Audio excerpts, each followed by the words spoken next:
আর অন্যদিকে ট্রেন চালকের তৎপরতায় রক্ষা পেল হাতি। বৃহস্পতিবার দুপুর ডাউন ভামনহাট শিলিগুড়ি এক্সপ্রেস তখন গন্তব্যের দিকে এগোচ্ছে।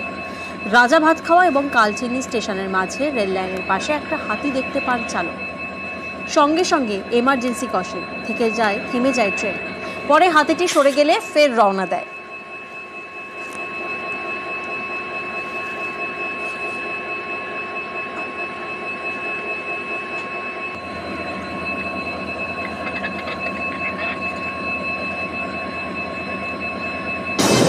হাতির হামলা রুখতে নানা পদক্ষেপ, আর তাতেই বাজিমাত। বন দফতরের দাবি, গত 100 দিনে ঝাড়গ্রাম ডিভিশনে একবারও হাতির হামলা হয়নি।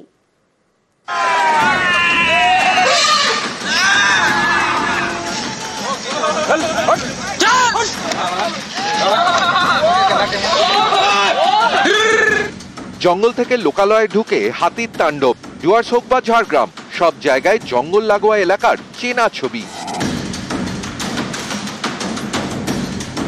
হাতির হানায় প্রাণও গিয়েছে। আপনারা সবাই সাবধানে থাকবেন, সতর্ক থাকবেন। এই হামলা ঠেকাতে তৎপর বন দপ্তরের ঝাড়গ্রাম ডিভিশন নিয়েছে নানা ব্যবস্থা, তাতেই সাফল্য।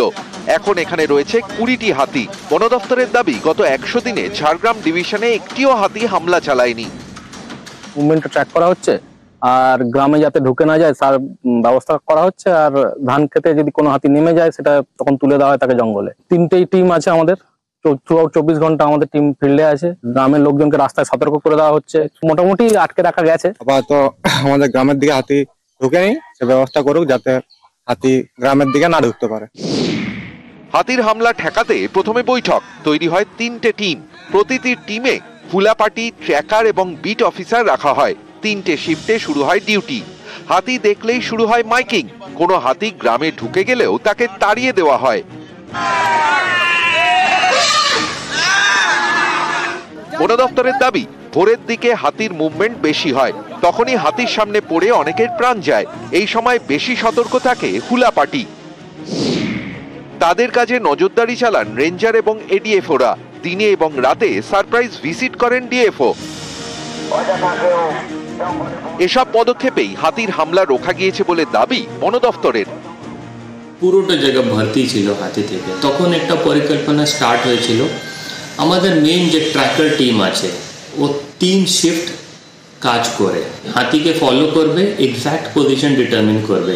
যদি গ্রামবাসী ওখানে যায় ওনাকে একটা অ্যালার্ট করবে।